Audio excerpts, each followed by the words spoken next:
Bueno, estamos transmitiendo ya en vivo a través de Facebook.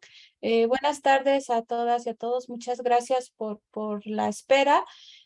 Hoy, 10 de agosto, nos encontramos ya en la novena ponencia de esta segunda edición del seminario conjunto de cuerpos académicos y grupos de investigación, temas actuales de psicología, neurociencias, educación y salud, organizados por los cuerpos académicos Psicología, Desarrollo, Salud y Educación de la Facultad de Psicología y el Instituto de Investigaciones en Educación de la Universidad Veracruzana, Psicología de las Conductas de Riesgo de la Facultad de Ciencias de la Salud de la Universidad Autónoma de Baja California, Psicología del Aprendizaje y la Praxis Educativa de la Facultad de Psicología de la Universidad Autónoma de Querétaro y Estructura Social, Intersubjetividad y Cultura de la UNAM Iztapalapa, y grupos de investigación de la Escuela Nacional de Estudios Superiores Unidad Juriquilla, Facultad de Psicología y Facultad de Estudios Superiores Iztacala de la Universidad Nacional Autónoma de México.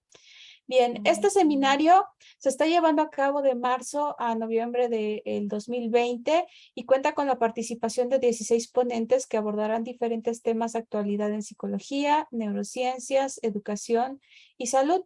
Los interesados podrán obtener una constancia de asistencia siempre y cuando cumplan con el 80% de asistencia, que debe ser registrada para cada sesión mediante la respuesta al cuestionario que se va a abrir un poco más adelante. Para los detalles sobre los siguientes ponentes, las fechas de registro, les pedimos mantenerse atentos de nuestras redes sociales y de las redes sociales de las instituciones organizadoras. Bueno, sin más, es un gran gusto para nosotros recibir al doctor Oscar Galindo Vázquez, quien nos presentará la ponencia titulada Psico-oncología como factor clave en la atención multidisciplinaria en el paciente y su cuidador primario. Me voy a permitir leer su reseña curricular.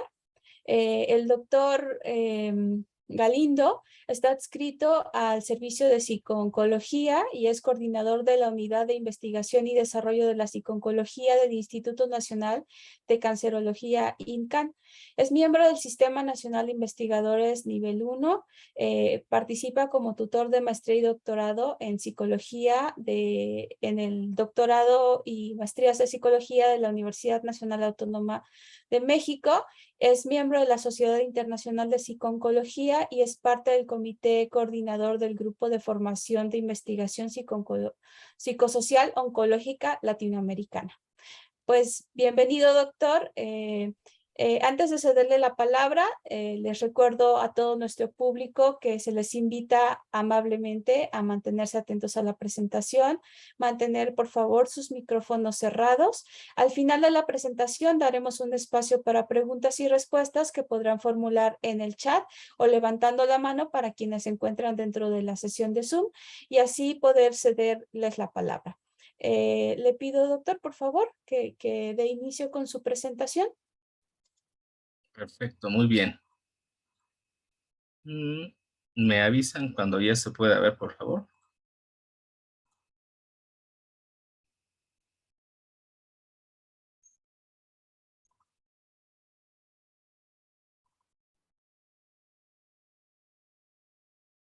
Listo, doctor, ya lo podemos ver. Si quiere darle presentación pantalla completa, adelante. Perfecto. Bueno, muchísimas gracias por la invitación.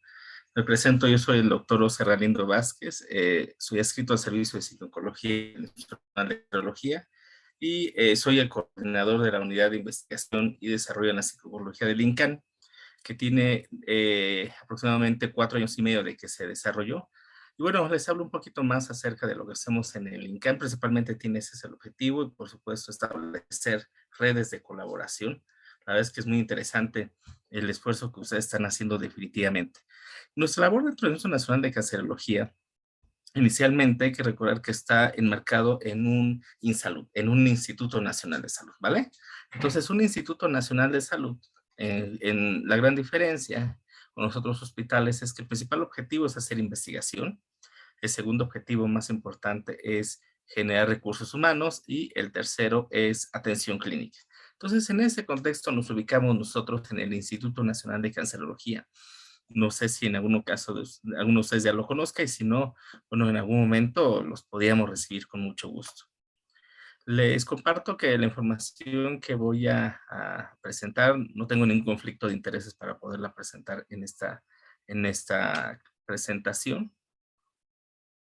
Vamos a empezar hablando eh, principalmente de aquellos factores que ponen en mayor riesgo psicosocial de estrés a los pacientes con cáncer, ¿ok?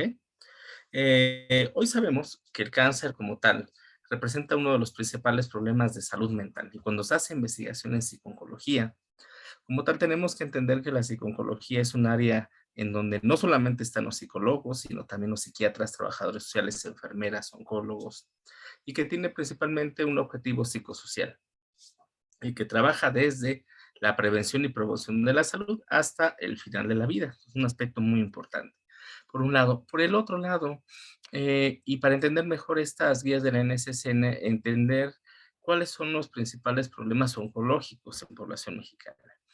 Sabemos evidentemente que el principal problema oncológico es cáncer de mama. El segundo principal problema más importante es cáncer de próstata, el tercero cáncer colorectal. Principalmente en estos últimos dos poco se ha hecho. Cáncer colorectal es un cáncer que está muy asociado a estilos de vida poco saludables, poca actividad física, edad mediana o avanzada, y de lo cual yo les puedo decir que poco se ha hecho desde el punto de vista de psicosocial en Latinoamérica. Hemos empezado a trabajar en cáncer colorectal, por supuesto en mama trabajamos desde hace años y también en cáncer de próstata.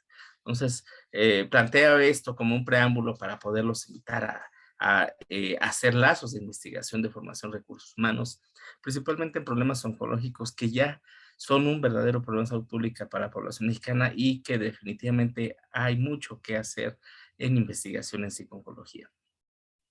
Cuando hablamos de factores de riesgo que pueden incrementar los problemas de distrés, ajá, y en general me atrevería a decir no solamente de distrés o malestar emocional, como se le llama en castellano, sino en general con síntomas de ansiedad, síntomas de depresión. Es, por ejemplo, historia de problemas de salud mental a lo largo de la vida. Ya hay varios estudios en población mexicana que indican que, por ejemplo, para depresión, el tener abuso sexual, violencia al interior de casa y tener papás con problemas de salud mental graves, son factores de riesgo para desarrollar problemas de salud mental. Ajá, esto es muy parecido en población con cáncer. Nosotros cuando llegan los pacientes al INCAN, los dividimos en dos grandes grupos, ¿eh? Pacientes que tienen riesgo psicosocial, o sea, antes del cáncer presentan esos tres factores, poco apoyo social, por ejemplo, nivel educativo bajo.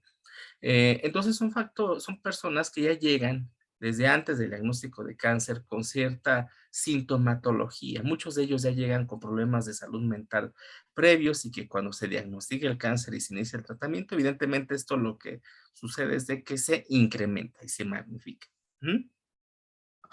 Por supuesto, historia de haber tenido depresión, problemas de la conducta suicida. Para estos dos puntos nosotros tenemos una historia de salud mental que se diseñó con un hospital que se llama Memorial Sloan Kettering en Nueva York y con el sitio Hope de California. Se las podemos compartir sin mayor problema. Eso con el objetivo de que pacientes de primera vez nosotros evaluemos de forma retrospectiva su historia de salud mental. Afectación cognitiva, problemas de comunicación, comorbilidad es bien importante porque nosotros identificamos que hasta 60% de nuestros pacientes tienen cáncer y aparte tienen problemas cardiometabólicos, principalmente diabetes y problemas de corazón. Ajá. Y algunos otros aspectos sociales, principalmente conflictos o problemas con la familia o con el cuidado primario y poco apoyo social, problemas financieros. Seguramente ustedes han escuchado este término que se llama toxicidad financiera. Entonces, toxicidad financiera principalmente es esta afectación, que es una combinación entre afectación económica a nivel de dineros y afectación emocional derivado por la gran inversión que se tienen que hacer por los tratamientos. Ujú. Por ejemplo, tratamientos oncológicos que se llaman terapias blanco salen actualmente en 35,000, 40,000 pesos cada 3 semanas. O sea, es algo que ninguna familia normal mexicana puede afrontar y eso es por tiempo indefinido, ¿no? aspectos religiosos y, por supuesto, en cualquier paciente, principalmente en aquellos con enfermedad avanzada, síntomas mal controlados. Ujú. Hoy sabemos que, si bien en pacientes con tratamiento activo, la fatiga, la náusea, la alopecia son síntomas físicos muy visibles, muy reportados, también tenemos que recordar a este grupo de pacientes que se llaman supervivientes de cáncer. Hace un par de semanas se hizo la reunión de supervivientes de cáncer en el INCA, en la que tuvimos la oportunidad de participar. Y en este caso sabemos que eh, la el conjunto de síntomas mal controlados, principalmente fatiga, es un síntoma que está durante el tratamiento, ajá, y que continúa durante seguimiento. Ajá. Entonces, pacientes en tratamiento de seguimiento, fatiga es lo más presente, y en pacientes en seguimiento incluso esta fatiga, está miedo a la recurrencia, que es el principal problema psicológico presente en pacientes supervivientes, y también afectación cognitiva. Los pacientes nos reportan problemas de comunicación, problemas de que tienen problemas de concentración, de recordar cosas, ajá, de memoria, por ejemplo, ¿ok?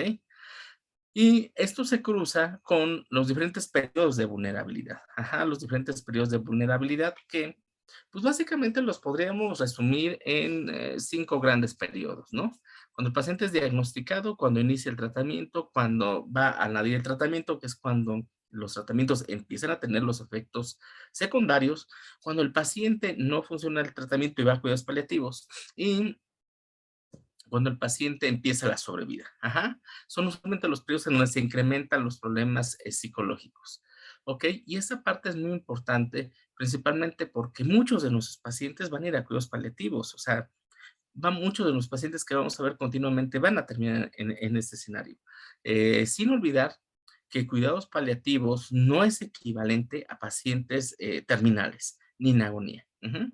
De hecho, hay un término que se conoce cuidados paliativos tempranos, en donde se promueve que los pacientes lleguen en etapas no avanzadas, no demasiadas avanzadas del cáncer para que puedan mantener un tratamiento integral, principalmente para este conjunto de sintomatología. Ujú. Entonces vemos que cuando hablamos de psiconcología hay que comprender principalmente los factores de riesgo de malestar emocional y por un lado los diferentes periodos en donde puede haber una mayor aumento de los síntomas psicológicos.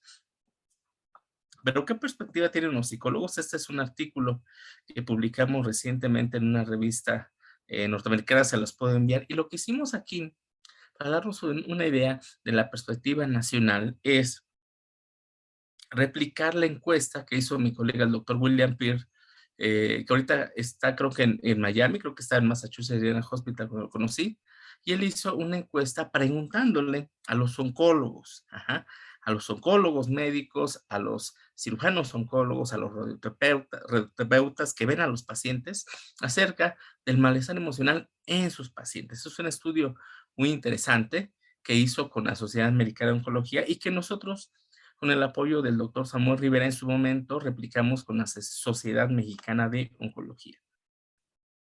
Para este fin, participaron 231 profesionales que atienden pacientes con cáncer y vemos que son los criterios que nosotros utilizamos, que estuvieran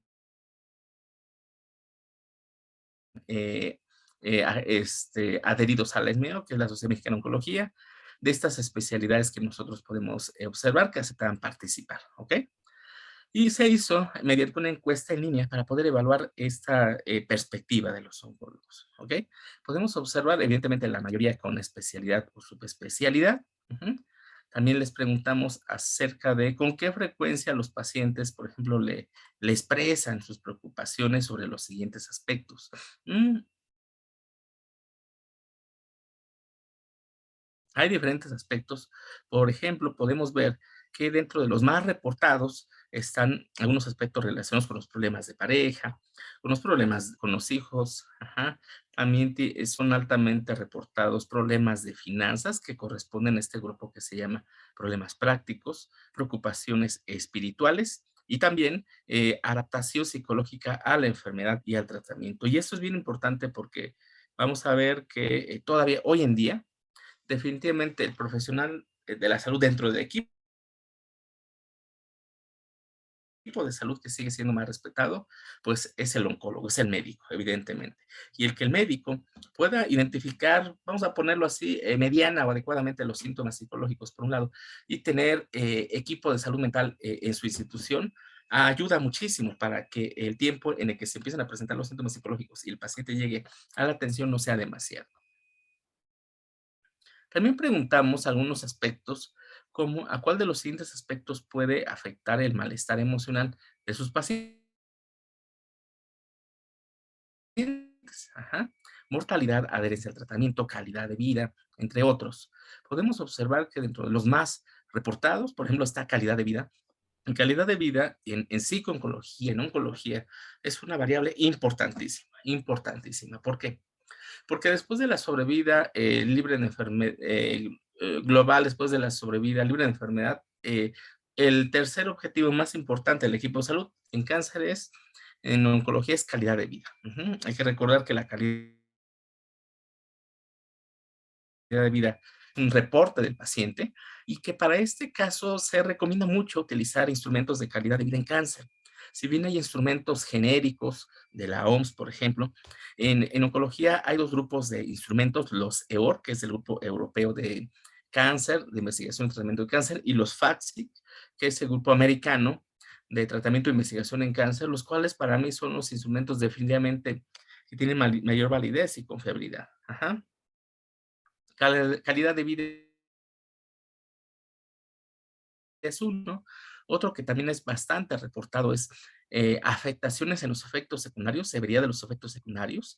Otro también es adherencia al tratamiento y mortalidad. Entonces ellos pueden reportar que por lo menos aquel paciente que tiene bastante malestar emocional y u otros síntomas psicológicos, adherencia al tratamiento, calidad de vida, severidad de los efectos secundarios, es algo en donde se ve directamente afectado, principalmente porque sabemos que aquel paciente que tiene mayores síntomas de ansiedad y de depresión. Es un paciente que acude usualmente más a servicios de urgencias, consume más medicamentos, por ejemplo. Ujú. Otra pregunta que nosotros hicimos es cómo evalúa el malestar emocional en sus pacientes. Ajá. Y en este caso, la mayor parte de ellos lo preguntan directamente, no en su totalidad. Ajá. Otros observando directamente al paciente y otros hablando con la familia. Esto es muy parecido a lo que reporta el doctor William Pérez y su equipo en oncólogos médicos. Ajá. Y esto se presenta principalmente porque tienen poco tiempo, tienen mucha carga de trabajo y también, a decir verdad, no tienen el suficiente entrenamiento de identificar malestar emocional. Ujú. Si usted identifica malestar emocional en un paciente, ¿qué hace? Este punto es bien importante. Casi el 90% refiere a psicología y psiquiatría, recordando que esta es una muestra relativamente heterogénea, compuesta si bien con mayor parte de población que trabaja en instituciones públicas, también hay de instituciones privadas, aunque también hemos identificado que muchos de esos servicios de psicología y psiquiatría no necesariamente están dentro del hospital. Ujú. Ok, dos aparte muy importantes. En su práctica, ¿cuál piensa que son las barreras para cualquier tipo de evaluación de malestar emocional? Y en este caso, como les comentaba, falta de tiempo, recursos limitados para referencias, ajá, pacientes que de acuerdo a ellos pueden estar indispuestos o resistentes para discutir sobre su malestar emocional, son algunos de los aspectos que ellos consideran como potenciales barreras. Hoy no sabemos en México, por ejemplo, ¿cuánto tiempo pasa entre que el paciente oncológico en promedio presenta síntomas psicológicos y que finalmente llega con el equipo de salud mental? Ajá, ese es un dato que definitivamente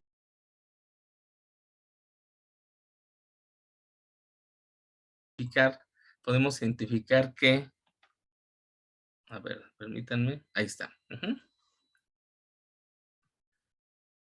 Las barreras para la identificación de distrés en oncólogos mexicanos son similares a los reportados en oncólogos norteamericanos. Si bien algunos de los oncólogos reconocen estos indicadores de problemas emocionales que requieren apoyo, algunos de ellos no lo hacen principalmente por falta de tiempo en la identificación, por lo cual es muy importante la identificación de los mismos. Y esto varía, les voy a contar, dependiendo de la institución de salud. Por ejemplo, mis colegas de la Universidad de Miami, mi colega el doctor Frank Menedo, lo que ellos usualmente hacen es en el Internet, eh, invitar a los pacientes para que instalen una aplicación en su teléfono celular inteligente, y cuando entran a la Universidad de Miami, al Centro Oncológico de Miami, los detecta y los invita a llenar esa evaluación. Por un lado. Por el otro, también el profesional que lo va a aplicar varía. Por ejemplo, en algunos casos es el oncólogo, en otros casos es la enfermera, en la gran mayoría de los casos definitivamente pues es el psicooncólogo en que trabaja en este punto. Muy bien. Otro aspecto que, de acuerdo a William Peer, y concordamos en ese sentido, es establecer programas de detección y tratamientos eficaces. Y aquí es bien importante porque todavía hoy, identificamos una gran cantidad de pacientes que pueden ser tratados o abordados por personas que no son profesionales de la salud mental y que definitivamente lo que les ofrecen no tiene que ver nada con procedimientos basados en evidencia. Y me iría un paso antes. Todavía el cáncer tiene una combinación de bastantes mitos en relación incluso a la causalidad. No son pocos los pacientes que han escuchado y que es muy importante que nos comenten acerca de si la depresión causa cáncer, que si un coraje causa cáncer. Ajá. Eh, Todavía se maneja mucho esto y también tiene que ver otro aspecto que es la medicina alternativa.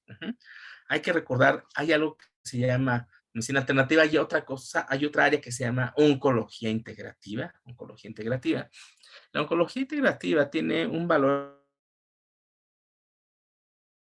en el sentido que tiene un grupo de procedimientos y abordajes con evidencia científica para síntomas moderados a leves. No sustituye la terapia psicológica ni la evaluación psicológica, y en cuanto se requiera tampoco la atención psiquiátrica.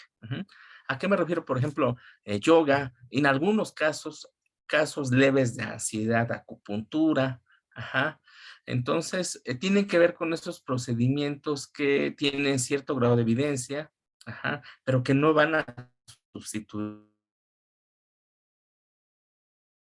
a los tratamientos psicológicos, que van a de pacientes que tienen sintomatología leve.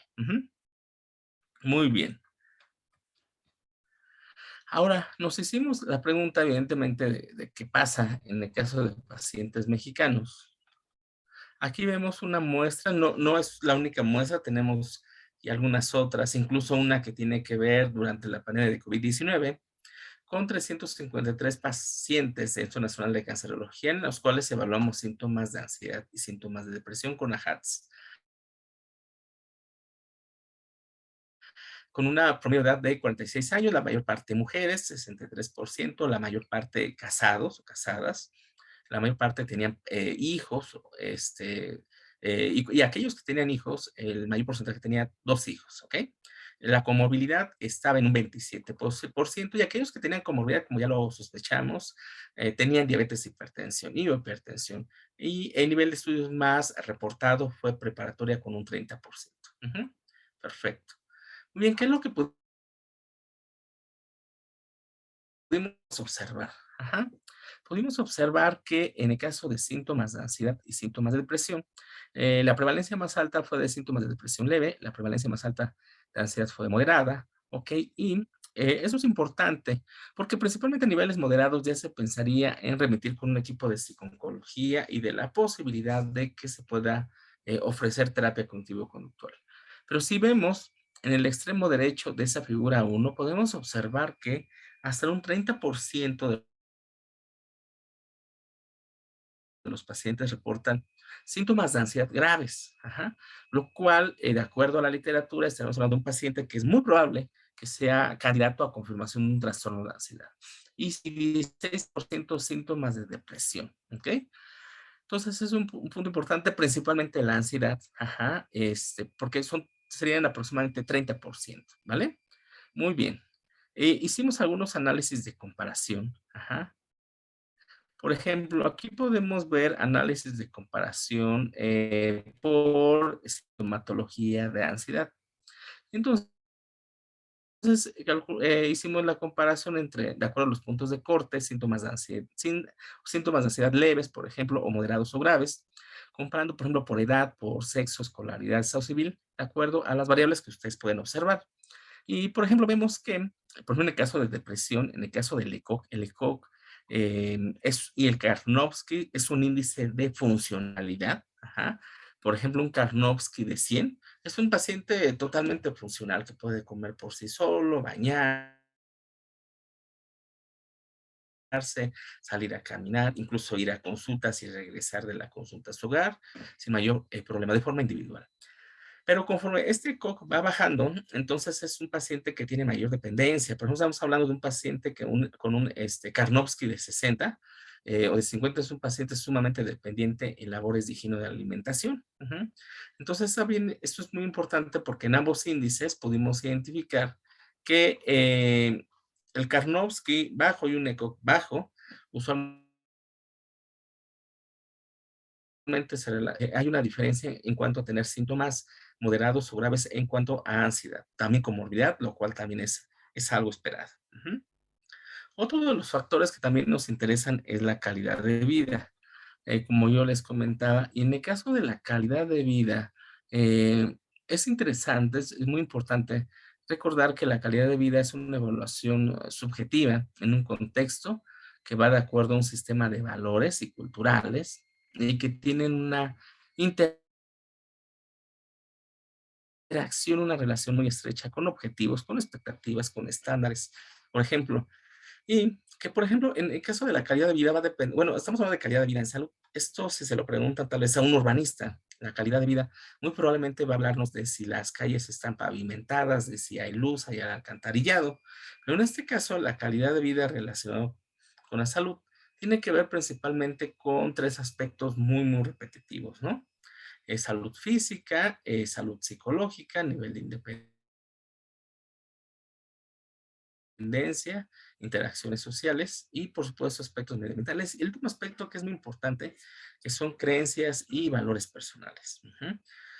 Hasta hace algunos años, hace 10 o 15 años, no era tan evidente en investigación, en atención clínica, esa información de recursos humanos en psicología, el área de espiritualidad. Ujú. Hoy en día sabemos que dentro de la calidad de vida, la mayor parte de las escalas, sistemas que evalúan calidad de vida consideran sin lugar a dudas el aspecto de espiritualidad. Ujú. Y la espiritualidad usualmente es contextual. Usualmente la espiritualidad no la entendemos de la misma manera. Los norteamericanos o los mexicanos, por ejemplo, en las encuestas que se han hecho en población mexicana, parece ser que el mexicano en promedio entiende de forma muy parecida, muy cercana el constructo de espiritualidad y de religiosidad. Parece que los ve muy similares. Y en algunos casos casi sinónimos. A diferencia de otras culturas donde ven la espiritualidad como un constructo en donde la persona tiene una conexión con un ser supremo, con nuestro medio ambiente y con nuestro sistema de creencias. Buena parte de la población latina parece ser que ve la espiritualidad como muy, muy relacionada con una creencia religiosa y que parece ser que esa creencia religiosa es una parte muy importante de lo que se conoce espiritualidad. También otro aspecto importante es que la espiritualidad puede ser pragmática, nos lo comentaba uno de mis colegas de California, en Los Ángeles, y tiene mucha razón. Él decía que, por ejemplo, hay pacientes que son arquitectos, matemáticos, y que encuentran la expresión de la espiritualidad en los números o en su trabajo. Ajá. Entonces, aparte es muy interesante porque, a diferencia de la religiosidad, parece ser que la espiritualidad es mucho más pragmática, tiene muchísimas más diferentes expresiones, ajá, en la vida cotidiana de las personas, ¿ok? Entonces, es un aspecto importante, principalmente porque creo que se ha avanzado mucho en la evaluación de calidad de vida en cáncer. Todavía hay un reto importante, ya que en la vida cotidiana, debido principalmente a la carga de trabajo que se tiene, no es posible en un 100% todavía evaluar esta variable. Un aspecto que también hay que considerar es que la mayor parte de los instrumentos de calidad de vida son de otros países. Ajá. Y habría que recordar si estos instrumentos son equivalentes para la población mexicana o no. Ujú. Aquí podemos ver, por ejemplo, algunos de los aspectos que se relacionan con los diferentes componentes de la espiritualidad. Ajá. Por ejemplo, de la calidad de vida que diga, de aspectos objetivos, aspectos o estándares sociales, ajá, individuales o de interacción. Ujú. Aquí hago un paréntesis. Cuando nosotros evaluamos calidad de vida, usualmente hay una evaluación que se llama calidad de vida global o general, en donde hay cuestiones por ejemplo, el QLQ 30 o el FACIT-G, que son un conjunto de reactivos que evalúan calidad de vida en general, pero cada uno de ellos, y eso es bien recomendable si ustedes trabajan en cáncer, seguramente ustedes, muchos de ustedes lo hacen, siempre agregar módulos específicos. Por ejemplo, si queremos evaluar calidad de vida en cáncer de próstata, el módulo específico de cáncer de próstata les va a hablar de problemas para orinar, dificultad en las erecciones, por ejemplo, y si evaluamos en el caso de, por ejemplo, mm, cáncer colorectal, entonces estamos hablando principalmente de problemas digestivos, tal vez de el uso o la utilización de un estoma, ajá. Entonces sí, hay diferencias en cuanto a la calidad específica por cáncer y es altamente recomendable. No solamente utilizar escalas específicas, sino también utilizar módulos específicos. Eso ayuda muchísimo. Toda esta información, si les interesa, con mucho gusto se los puedo compartir. Ajá. Otros aspectos que tienen que ver con esto, ajá, es muy importante poder identificar la parte de las necesidades a la par de la calidad de vida. Otros datos que también tenemos en el INCAN es, por ejemplo, síntomas de ansiedad y síntomas de depresión a lo largo de la vida. Es importante, esas preguntas son de acuerdo a los parámetros del OMS. Y lo que les preguntamos es, a lo largo de la vida, ajá, si el paciente tiene 40 años, niñez, adolescencia, hasta antes del cáncer, por ejemplo, se había presentado semanas o meses completos con ansiedad, síntomas de ansiedad, síntomas de depresión, aún en ausencia de eventos que lo puedan estar causando. Y lo que nos pudimos encontrar es algo bien interesante, fíjense. Encontramos que en cuanto a síntomas de ansiedad, hasta un 34% a lo largo de su vida, nuestros pacientes reportaron sintomatología de ansiedad. Ajá.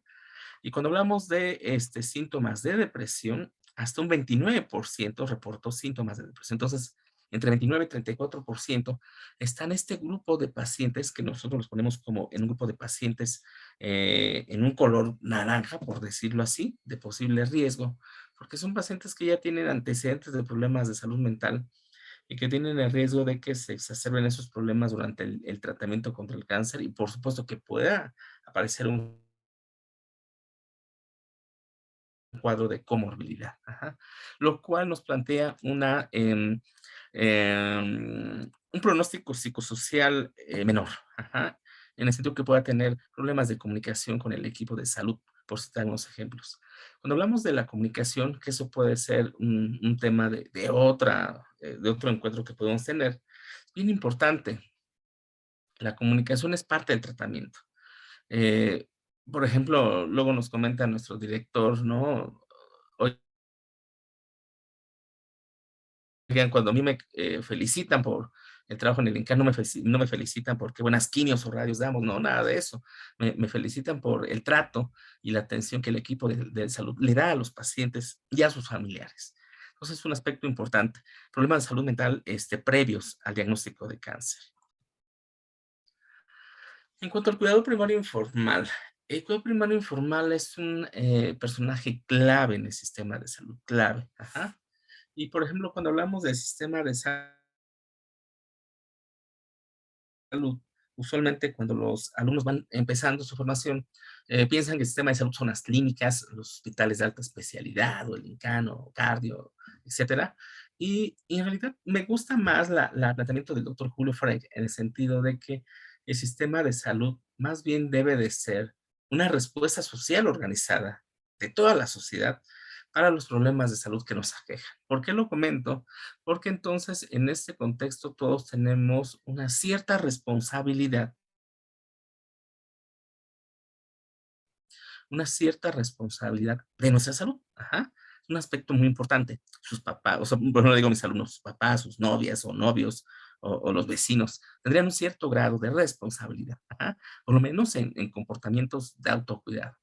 Y aquí el cuidador primario informal es una persona súper importante, principalmente porque el cuidador primario informal principalmente proviene de la familia. Ajá. La gran mayoría son familiares, principalmente esposas, hijos, en algunos casos nueras, pero principalmente esposas e hijos. Y aquí el reto es de que hasta hace algunos años,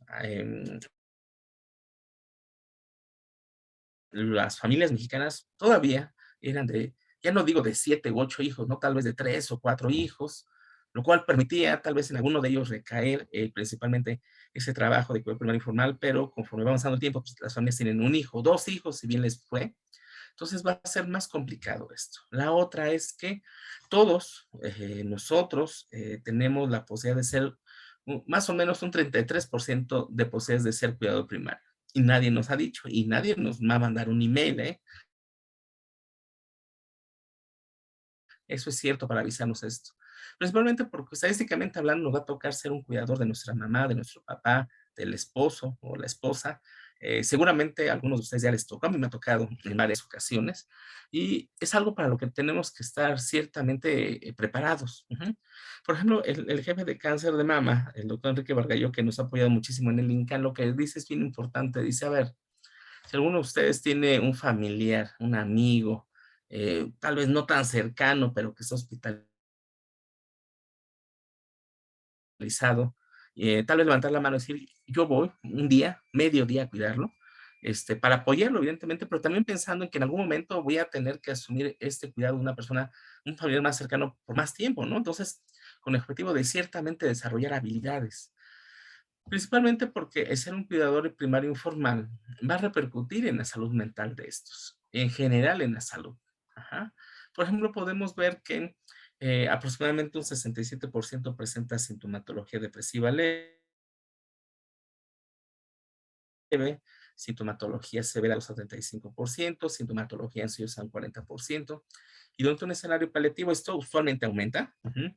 Por ejemplo, se han reportado que hasta 13% de estas cuidadores presentan un trastorno psiquiátrico, trastorno de pánico y depresión mayor entre un 8% y un 5.5% respectivamente, y 6.5% en ansiedad generalizada.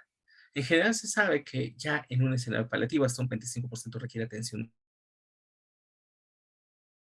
un servicio de salud mental. Y por eso también pueden presentar síntomas físicos como dolor, trastornos del dormir. También un aspecto que también es relevante considerar es el tiempo. Ajá. Y el número de cuidados primarios. Por ejemplo, lo que sucede usualmente es de que al inicio, cuando el paciente es diagnosticado, las primeras semanas o incluso meses, puede haber 2 o 3 o 4 cuidadores, pero mientras ese tiempo se vaya ampliando, es altamente probable que vayan disminuyendo los cuidadores y queden 2, a veces uno. Ujú. Y esto es muy importante porque tenemos que generar algunos programas que puedan apoyar también a cuidado primario informal. En el INCAN se ha desarrollado ya un programa de entrenamiento para cuidados informales de pacientes oncológicos. Ajá, muy bien. Aquí vemos algunos datos, ajá, interesante. Eh, Cuando se hizo una encuesta del equipo de psicooncología, podemos identificar que los cuidadores reportaban que en promedio dedicaban 12 horas al día a- al cuidado de su paciente, o sea, prácticamente mediodía. Y si le quitamos, le restamos las horas de sueño, pues casi todo el día, ¿no? Un 49% reportó una comorbilidad médica y nosotros estamos seguros que esto es un subreporte. ¿Por qué? Porque muchos de ellos decían, sí, doctor, tengo hipertensión, diabetes, daño renal, pero también muchos de ellos seguramente tienen una enfermedad médica que no ha sido médicamente diagnosticada. Ajá. Entonces, seguramente este 49% no es un 49%, probablemente llegue a un 55 o más, ajá, en ese sentido. En cuanto a la sintomatología depresiva y sintomatología de ansiedad, en este caso evaluados con el BD y el BAI, nosotros identificamos que en 32%, 32.60 reportó sintomatología de moderada a severa, y en el caso de la ansiedad, un 20.6% de moderada a severa. Esto quiere decir que estos que están en estos barritas color rojo, 32.60%, 20.60% serían candidatos a evaluación psicológica por un lado, y por el otro candidatos a una potencial intervención psicosocial. Ajá. Antes de continuar, en este caso de las intervenciones psicosociales para cuidados primarios, usualmente hay dos tipos de intervenciones. Intervenciones que eh, entrenan al cuidador para brindar atención al paciente. Ajá, por ejemplo, como cuidar y mantener en óptimas condiciones un estoma, labores de higiene, labores de alimentación. Ajá. Por ejemplo, hay algunas, por ejemplo, el filgastrin, que es una sustancia que se inyecta a los pacientes para ayudar a su sistema inmune. Ajá. Entonces, es como inyectar a una persona, como inyectar insulina. Y entonces tenemos que empezar con muchos de los cuidadores para enseñarlos a inyectar, a tomar la temperatura incluso, a preparar alimentos. Y en algunos casos, principalmente en esos pacientes que tienen un nivel de Karnofsky muy bajo y que están encamados, y que el paciente es más alto, más pesado que la cuidadora o que el cuidador, procedimientos de enfermería para poderlo rotar, un aspecto muy importante. Y otras intervenciones para cuidadores son las intervenciones que los dotan de estrategias de regulación emocional, de autocuidado. Pero también hay una tercera vía que en general son las que más funcionan, que es combinar un porcentaje variado entre estrategias de regulación y autocuidado y estrategias para desarrollar habilidades de cuidado hacia el paciente. Usualmente esas son las que más funcionan y tiene ese perfil el programa de cuidados primarios informales del INCAN. De hecho, el INCAN tiene una función que me da gusto verlo, que en los últimos años, desde el punto de vista de psiconcología y en general el instituto se ha abrido más a la población en general. Hicimos hace algunos meses una actividad con la UNAM y lo hacemos con muchas otras universidades de dar talleres para población en general, para pacientes en línea, presenciales, y si se puede hacer algo en colaboración con ustedes, definitivamente cuenten con ello. Eso es bien importante. Por ejemplo, después de esto, nosotros hemos hecho algunos estudios, principalmente para identificar algunas propiedades psicométricas en otros instrumentos. En los últimos años, a diferencia de hace 15 o 20 años, en donde el HATS era un instrumento hegemónico, en los últimos años el PHQ-9 y la GAT, que muchos de ustedes seguramente los conocen, son instrumentos que han cobrado muchísima relevancia, ajá, y que una de nuestras tareas fue poderlo validar. Ajá, hicimos todo este procedimiento en el sentido de poder hacer la adaptación cultural. Se aplicó en los servicios de oncología médica, cirugía, radioterapia, psico-oncología, que son en los que nosotros trabajamos, y fueron de cualquier tipo de diagnóstico, en tratamiento oncológico, cualquier estadio, ajá, que sepan leer y escribir, por ejemplo. Esa parte es importante. Por ejemplo, en el caso de mi equipo, la mayor parte de las personas que están en mi equipo están en diferentes áreas. Por ejemplo, algunos están en cáncer de mama. Mi línea de investigación principal es genética, es cáncer hereditario, es cáncer de mama y es cuidados primarios. Hay otra persona que está en cáncer de próstata, cáncer colorectal, pulmón, que es un área súper importante en el INCAN. Entonces, principalmente porque cada área, cada subespecialidad por tipo de cáncer requiere una persona que desarrolle programas de atención clínico y de investigación. O sea, un aspecto importante es que prácticamente, y eso incluye a los alumnos, por supuesto, al ser un INSALUD del INCAN, el principal parámetro por el cual somos evaluados es investigación. Entonces, estas son las dos escalas. Son escalas que de hecho se han validado o hay propiedades psicométricas en diferentes muestras de población mexicana. En este caso, nosotros lo reportamos para pacientes con cáncer. Escalas que son bastante adecuadas, fáciles de aplicar. Ajá. Aquí tenemos una tabla, que nos habla sobre las características sociodemográficas de esta muestra. Fueron 357 participantes, pacientes con cáncer. La mayor parte fueron pacientes de sexo femenino, la mayor parte, como en el anterior estudio, con paternidad o maternidad, con comorbilidades, los reportó un 33%. En cuanto al tipo de cáncer, como podemos observar, el más frecuente fue cáncer de mama. Ujú. Fueron casados la mayor parte de ellos en las comorbilidades, como ya lo habíamos vislumbrado, es principalmente hipertensión y diabetes. Entonces, esas son las características.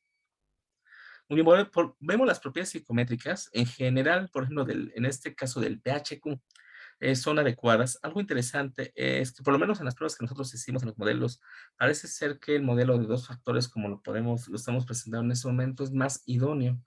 Tiene un mejor ajuste para poderlo utilizar en pacientes con cáncer, a diferencia de la población general, en donde ese instrumento habitualmente muestra un solo factor.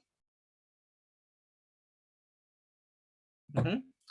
Como ustedes ven, evidentemente los indicadores psicométricos se consideran en general adecuados. Aquí vemos otro caso, la GAT-7. En el caso de la GAT, que mide síntomas de ansiedad, vemos que en general conserva una estructura unidimensional, con adecuadas propiedades psicométricas.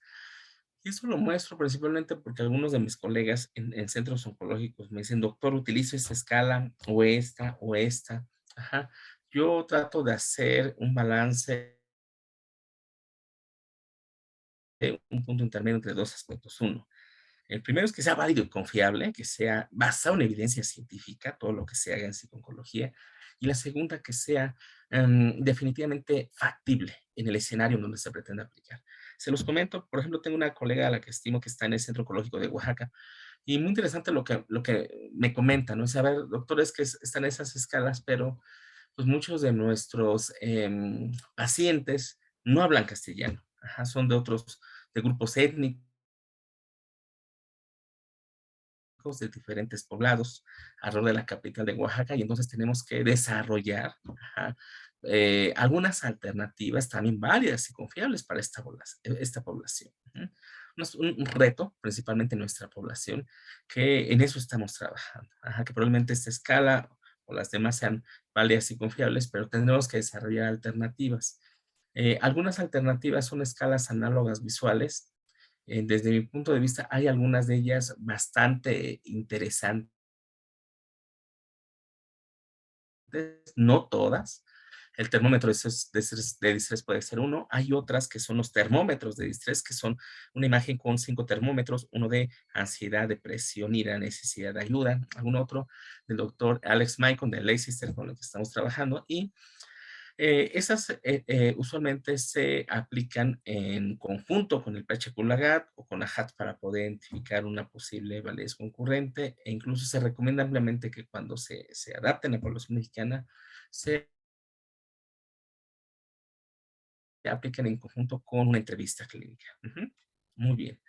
Entonces, esos datos son interesantes principalmente porque, por ejemplo, yo tengo en el INCAN trabajando como 7 años aproximadamente. Y cuando empezamos a trabajar en el INCAN, pues básicamente no había mucha investigación en psiconcología, y tampoco había muchos instrumentos. De hecho, nada más estaba el termómetro, por ahí otra escala. Y en estos 7 años, nuestro equipo y otros equipos del INCAN y de otras universidades, hospitales, han validado una serie de instrumentos en ansiedad, depresión, calidad de vida, con lo cual yo les puedo decir que actualmente se tiene el mínimo, por supuesto, instrumentos válidos y confiables para nuestra población mexicana. Ahora creo que el reto en realidad son dos retos, creo yo. Uno tiene que ver con hacer factible estos programas de detección oportuna, en más centros oncológicos, en más instituciones de salud que atienden a pacientes con cáncer, porque eso sigue siendo un reto. Y la otra, no solamente detectarlo, sino tratar de ofrecer de forma oportuna intervenciones basadas en evidencia. Y cuando hablamos de basadas en evidencia, en psiconcología, principalmente la intervención conductual no es la única, pero sí es la que tiene más evidencia científica. Después hay otras intervenciones más breves como el counseling, que también tiene evidencia científica, principalmente para pacientes con sintomatología moderada a leve. Ajá. Y hay otro grupo de intervenciones que tienen evidencia científica que en años recientes se han estado trabajando en México, que son las terapias existenciales basadas en evidencia. Ajá. ¿Cuáles son? Principalmente tres: la terapia centrada en el sentido del doctor William Braver, con el cual estamos trabajando, la terapia de dignidad de Mark Chochinov y la terapia centrada en significado, mejor conocida como CAM, de Garo Rodin, ajá, en Canadá. Entonces, principalmente son estas tres. Son terapias, insisto, basadas en evidencia que emanan de la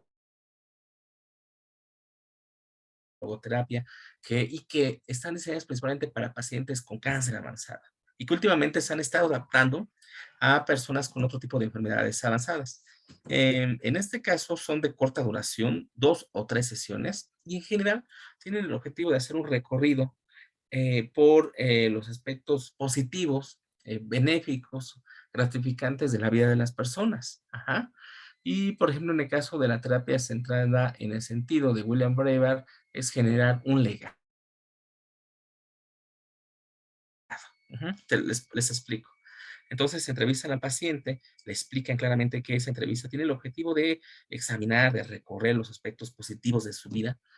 Y entonces el paciente responde una serie de preguntas, ajá, estructuradas previamente, pero el contenido de las respuestas es del paciente. Por ejemplo, algunos pacientes hablan, por ejemplo, de los valores que dejan a sus hijos, otros hablan incluso de lo importante que fue el deporte o sus autos, o tal vez una casa, ¿sí me lo voy a explicar? Entonces, el contenido puede llegar a variar, y esa entrevista que dura alrededor de hora y media, 2 horas, se hace una transcripción, evidentemente en papel, y en una segunda sesión se le enseña al paciente, el paciente tiene la oportunidad de modificar, corregir, resumir, agrandar, si ustedes quieren verlo así, y en la tercera sesión ya está el legado, el documento, y en este tercer paso, entonces ahí se tiene que decidir, ¿no? Si el documento se lo queda el paciente y en su momento el paciente se lo va a dar al familiar, o si se le da al familiar en ese momento, o ha llegado a ocurrir que eh, terminando la segunda sesión, no llega a la tercera y el paciente fallece, y entonces evidentemente los familiares están enterados de este tipo de intervención, y previamente, antes de que falleciera el paciente, tuvo que dar la autorización, entonces el terapeuta puede compartir este documento. Entonces, esas intervenciones existenciales basadas en la logoterapia tienen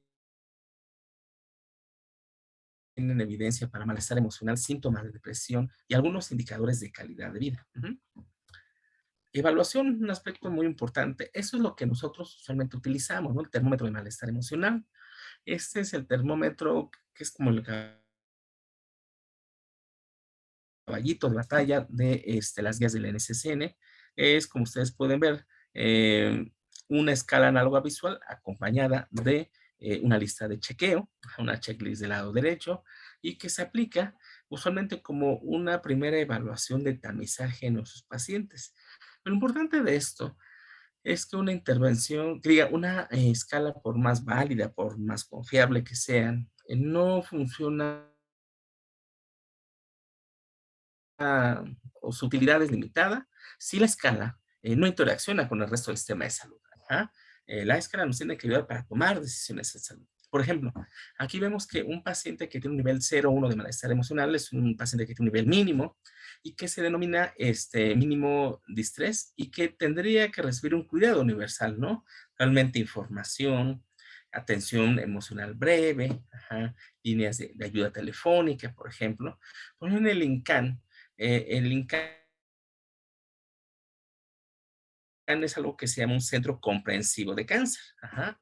¿Y por qué se llaman centros comprensivos de cáncer? Porque el INCAN tiene, por ejemplo, el Infocáncer, que es un centro que tiene este objetivo, tiene navegación de pacientes, tiene programas de sobrevivientes de cáncer, incluso tienen algo que se llama Centro de Atención Integral, que tal vez ustedes lo han escuchado, que está como a una calle del INCAN, donde se da yoga, se da acupuntura, se da algunas actividades de alimentación, Entonces, usualmente esas características los tienen en centros comprensivos de Estados Unidos, ¿no? Como el MD Anderson o Memorial Sloan Kettering, como Cancer Center. Eso es un centro comprensivo.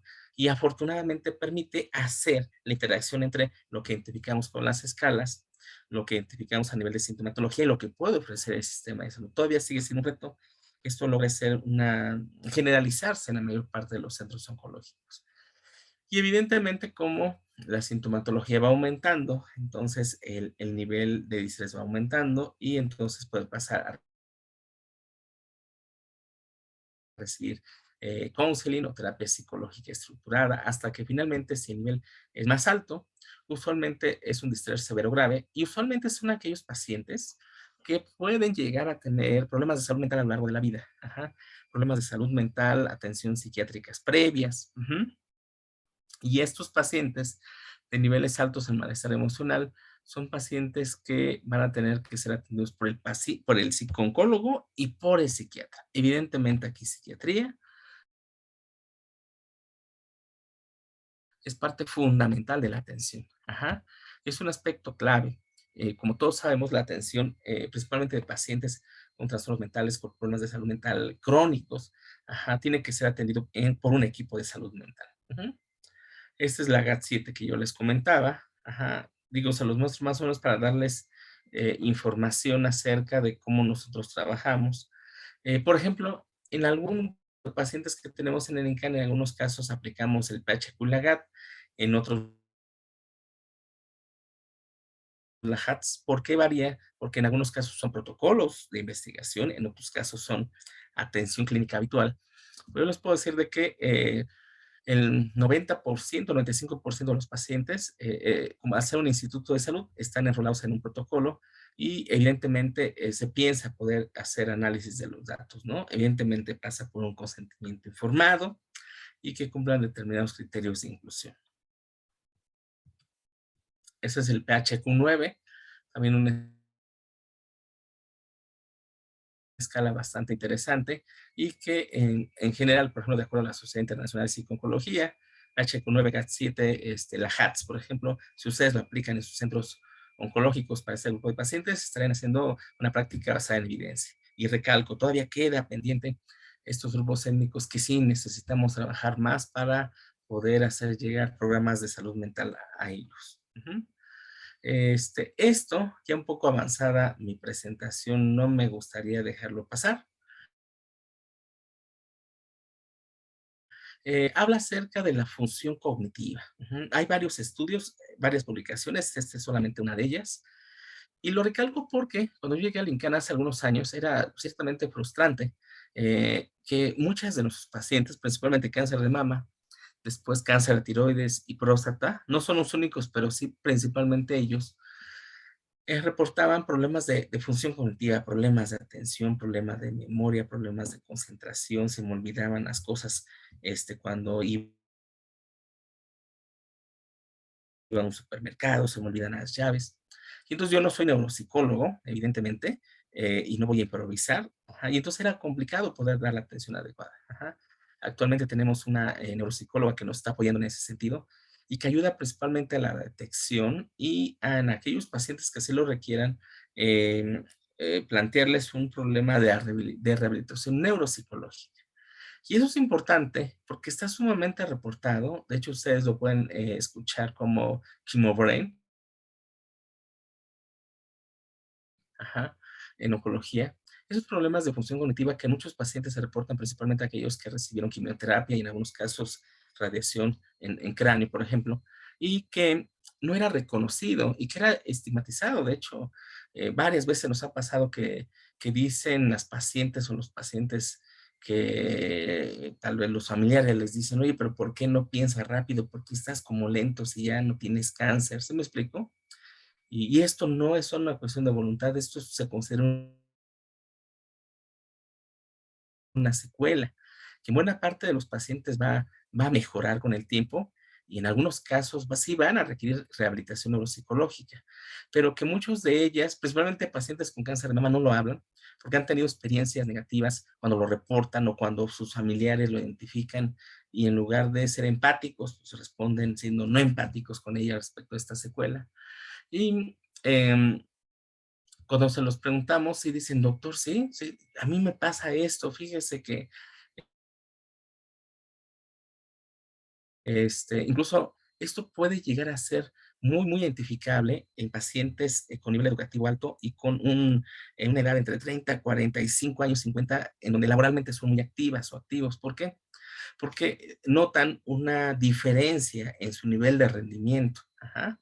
Por ejemplo, nos ha tocado ver pacientes que son contadoras, son pedagogas, y entonces esto le empieza a generar mucha afectación.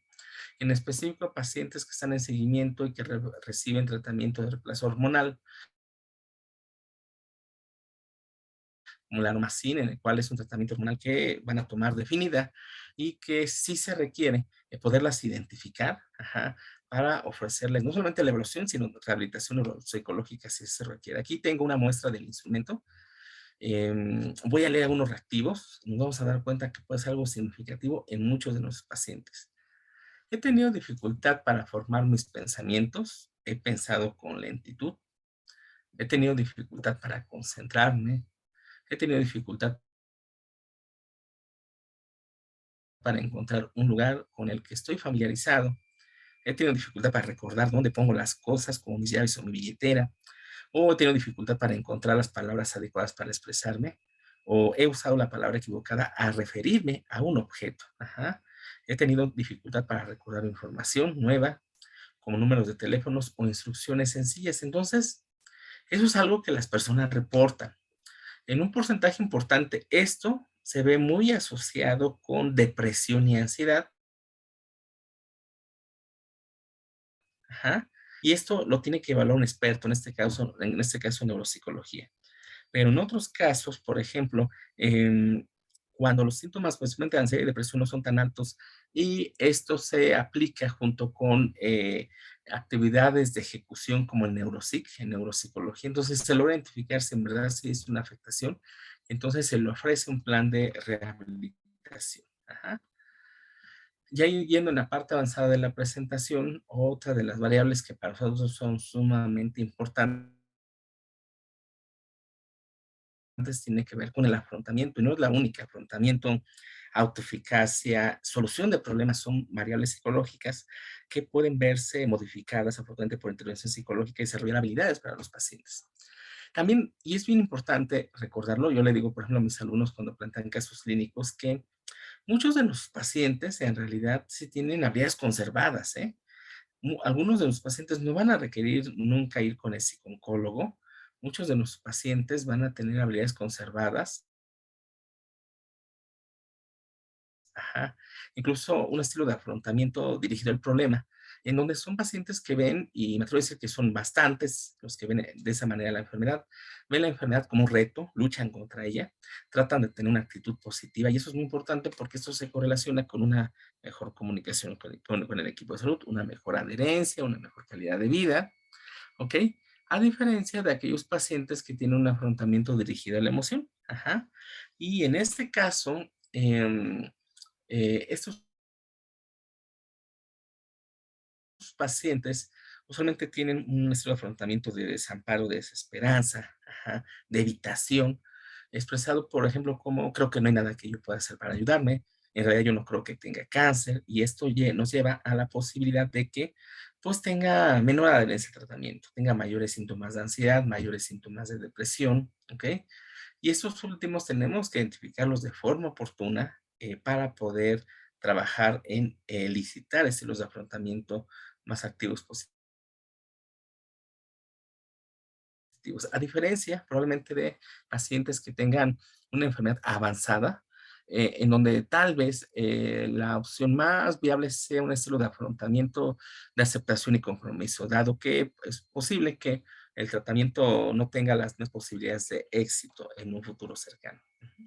Cuando nosotros evaluamos esta triada de evaluación cognitiva, entonces evaluamos tres aspectos. Y esto se recomienda principalmente al inicio, la percepción del diagnóstico,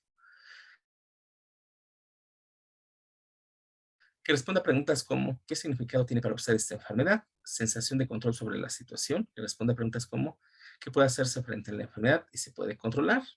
La visión acerca del pronóstico, que contesta la pregunta como cuál es el pronóstico de la enfermedad y si este pronóstico es confiable.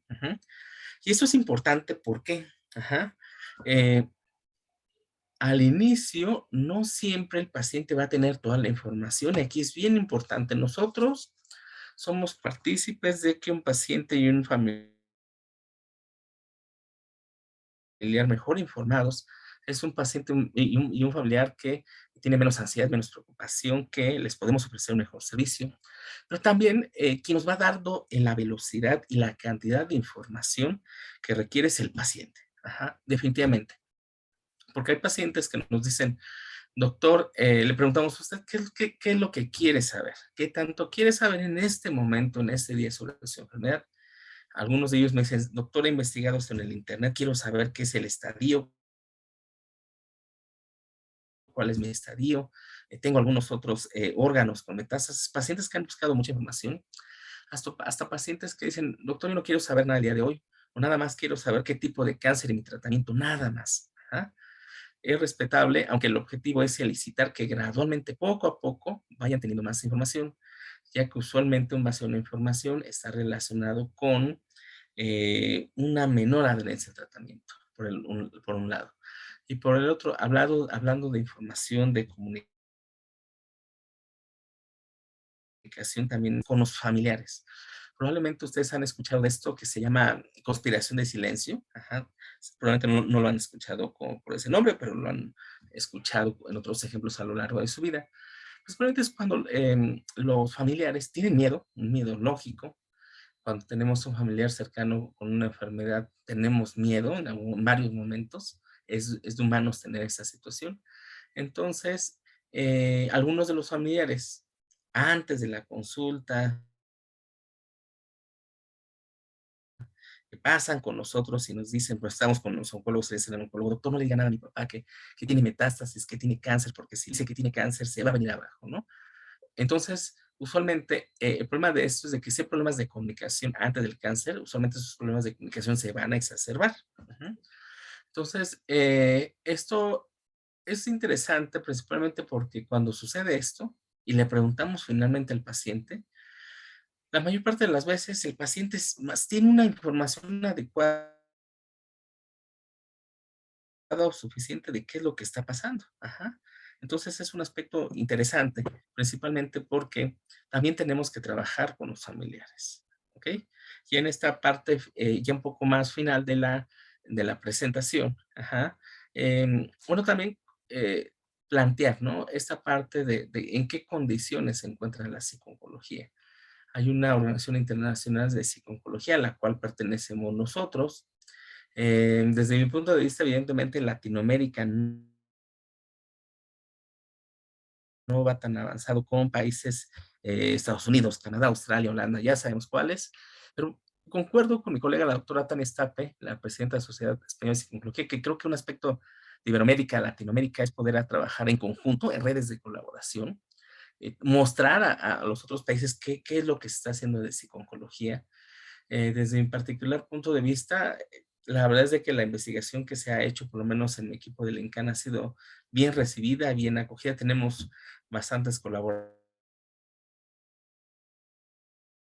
principalmente con centros de Estados Unidos, ajá, de Argentina, de Brasil, de Perú, de España, de Canadá.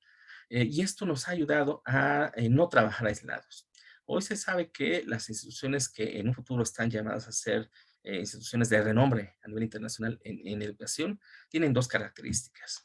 Una, no hacen investigación solas, al contrario, tienen grandes redes de colaboración, trabajan en equipos y hacen muchísima investigación. Entonces, creo que esto concuerda con los objetivos del INCAN. Ujú. Y a lo largo de los 7 años y medio que llevo, un poco menos años que lleva la unidad de investigación en psicología, creo que gradualmente se ha estado logrando este objetivo. Ajá. Otro aspecto que también se logró hace unos años y que estamos empezando a trabajar para poderlo actualizar es la guía de práctica clínica, en este caso de evaluación de abordaje psicológico en personas adultas con cáncer, en este caso un tercer nivel de atención. Y en Latinoamérica creo que gradualmente va a mejorar esa situación. Me tocó ser revisor de la guía de práctica clínica del INER, del Instituto Nacional de Enfermedades Respiratorias del Perú, ajá, que también ya están desarrollando su guía clínica. Brasil, con el centro CETRO en Brasilia, con la amiga la doctora Cris Bergero, que es líder a nivel mundial. Creo que es la latinoamericana que produce más en investigaciones y oncología, con la cual trabajo. Entonces, Argentina también está haciendo su trabajo, Colombia, creo que a nivel regional gradualmente se ha ido avanzando y creo que una pieza clave es trabajar en conjunto. Ujú. Vamos a adelantarle esta parte, principalmente a esta que tiene que ver con algunos artículos de investigación. Hay varios artículos de investigación que hemos hecho, principalmente en conjunto con una red de trabajo que se llama FIPOL, ajá, latinoamericana, en donde hay varios representantes. Por ejemplo, aquí está la doctora Normari Torres, Aida Castro, de Puerto Rico, Rosario Cosas Muñiz, mi colega, la doctora Cosas Muñiz,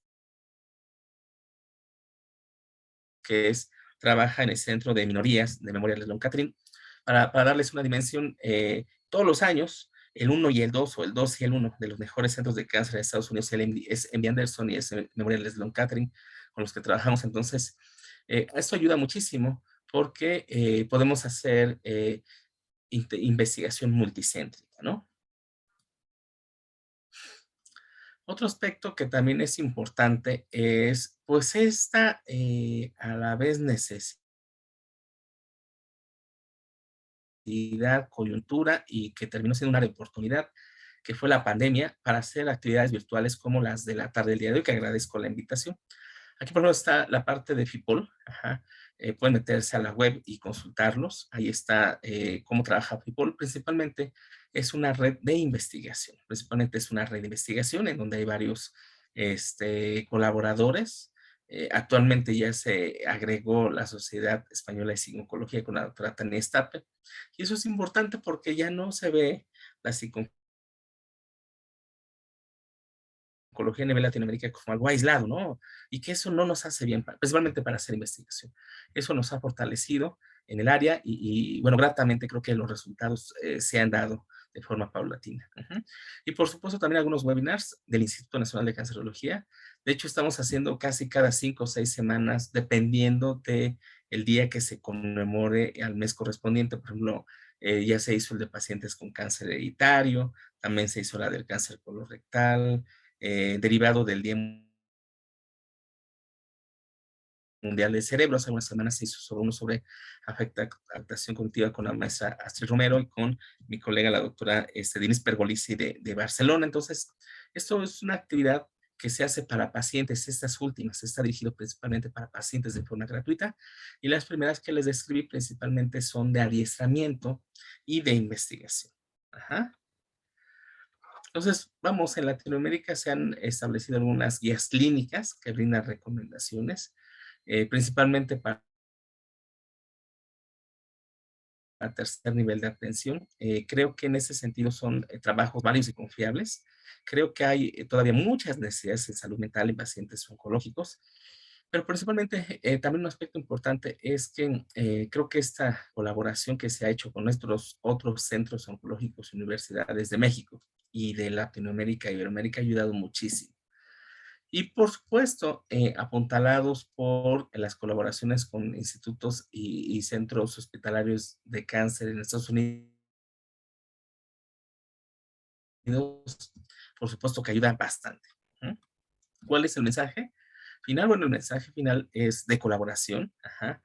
Si bien esta tarde tuve el honor de compartir un poco de lo que se hace en el INCAN, voy más allá. Creo que es unirnos en México, evidentemente, y un ejemplo muy importante de esto es este grupo de colaboración que se me hace sumamente importante y que estaré atento para poder colaborar en lo que esté en mis manos con ustedes. Y por otro también, en las diferentes áreas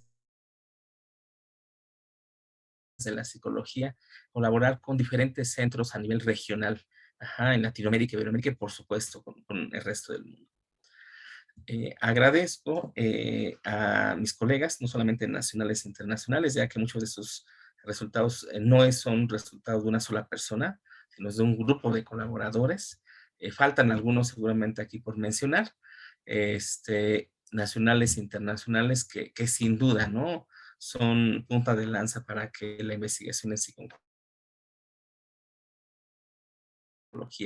vaya desarrollando. O sea, ese es el INCAN para quien no lo conoce.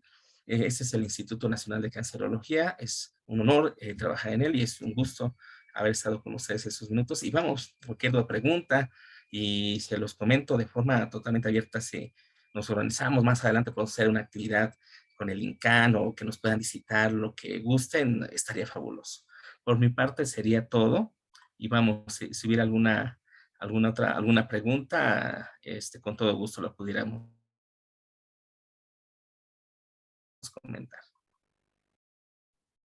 Muchas gracias, doctor. Agradecemos mucho al doctor por su excelente conferencia. Y bueno, antes de llegar a la sección de preguntas, le vamos a recordar a nuestro auditorio que accedan al formulario para, para poder registrar la asistencia del día de hoy. Recuerden que este formulario se va a... Una disculpa. Este formulario se va a encontrar disponible. Ya está ahí la liga en el chat. Pueden acceder a través de ahí. Doctor, ¿me permitiría compartir? Sí, la imagen, la pantalla. Sí. Sí, ya quedó. Bien, también aquí está el registro para que puedan acceder a través de el código QR.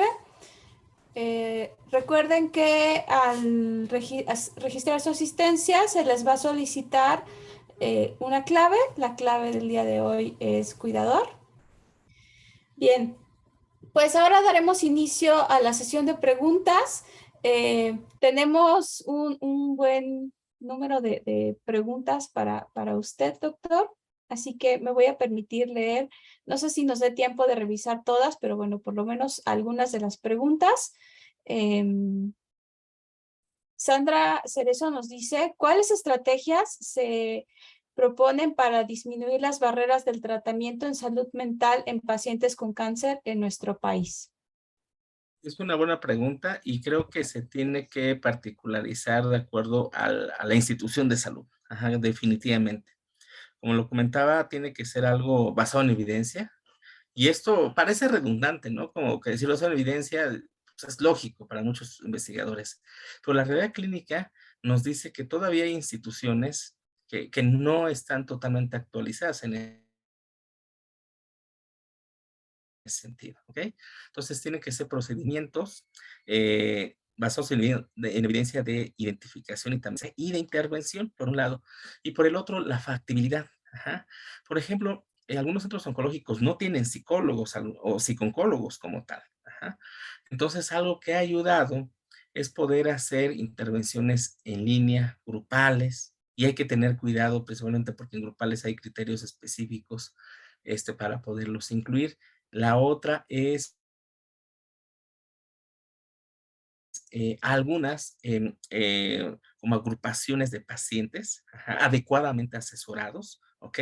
También pudieran funcionar para que por medio de estas agrupaciones algún profesional de la salud mental pueda solventar algunas de estas necesidades. Ajá.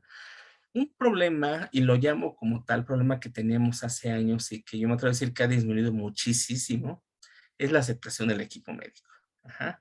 Cuando yo llegué, no como adscrito, sino como estudiante, esos 7 años y medio que les digo, a otros 5, uno de maestría y 5 de doc, médicos decían, pues no sé qué hace el psicólogo, se toma una tacita de té o de café, o sea, había un gran asterisco ahí sobre nuestro trabajo. Y la verdad es que gracias a investigación, a publicaciones, a productos basados en evidencia, hoy la verdad es que cualquier médico del INCAN tiene una buena apreciación del trabajo basado en evidencia que es así psicología. Creo que ese tendría que ser la fórmula, factibilidad, que sea factible. Por ejemplo, en el caso de Oaxaca, a mí me interesa mucho, principalmente porque hoy voy regresando de un viaje en Oaxaca que hice y creo que es bien importante acercarnos a estas poblaciones que definitivamente pueden tener más adversidad, necesidades psicosociales, que se ha hecho poco desarrollo en ellos. ¿Leo la siguiente, doctora, o la lee? Usted me dice. Eh, pues si quiere lo leo para ayudar un poquito. Adelante, ¿Cómo, adelante. cómo ha sido el tratamiento de los pacientes con cáncer en el INCAN a partir de la pandemia? El primer año se pospuso el tratamiento, no se detuvo, se está retomando actualmente, ya que en varias partes del país se detuvo el tratamiento por darle prioridad al control del COVID. Una pregunta súper interesante. En la mayor parte de los centros oncológicos, cuando esto aumentó de forma muy importante, por lo menos que nosotros sepamos, no es que se paró un año, se paró algunos meses, tal vez 3 o 4 meses, no más. El cáncer no iba a esperar. Ajá. Entonces, el tratamiento oncológico tuvo que seguir, en el INCAN tuvo que seguir. Les comparto, el INCAN nunca fue un hospital COVID debido a las características de los pacientes, ajá, pero sí tuvo dentro una unidad COVID, ajá, y les comparto, hubo semanas completas bien complicadas, porque aunque no fuéramos un centro COVID, el nivel de contagios era bastante importante. De hecho, hace algunas semanas también era importante, aunque el contagio fue importante, afortunadamente el nivel de mortalidad no, principalmente por las vacunas, ¿no? Algo que tal vez le agregaría a la respuesta a esta pregunta es que si bien se retomó el tratamiento en promedio después de 3 meses, no más, algo con lo que nos estamos enfrentando, creo que es de Sandra Cerezo, es que están llegando muchos pacientes en estadios avanzados. Ese es como un efecto de la pandemia.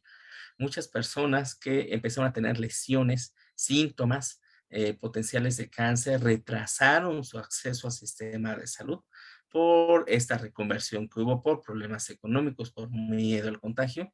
Y eso es una realidad. Hoy estamos encontrando, a diferencia de antes de la pandemia, pacientes que presentan estadios más avanzados de la enfermedad. Entonces, no solamente es este tiempo fuera, después reiniciar, que tardó alrededor de unos 2 o 3 meses, sino también lo que estamos encontrando actualmente, que es que los pacientes parece ser que están llegando con estadios más avanzados. Ha puesto más difícil la situación de salud, ¿no? La atención y demás de la Sí, y de pandemia. hecho, doctora, también estos reajustes en el sistema de salud, en el presupuesto. Ajá.